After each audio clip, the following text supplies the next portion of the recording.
जी क्या हुआ? आप इतने परेशान क्यों हो रहे हो? कुछ नहीं।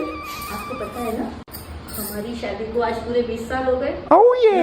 तुम तो रो रहे हो, मुंह लटका के बैठे हो, क्या बात है? क्या बताएं, तुम्हारे पिताजी तो जेलर थे। हाँ।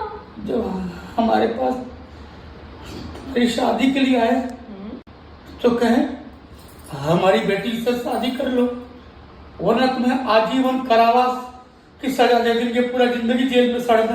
अरे तुमको जेल नहीं हुआ ना, और हमारा शादी हो गया तो अब खुशी खुशी रहो ना। अब क्यों मुंह लटका के बैठे हो? इसी बात का तो दुख है।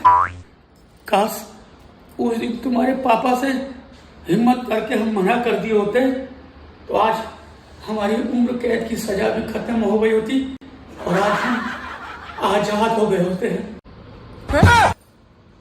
बताएंगे तुमको।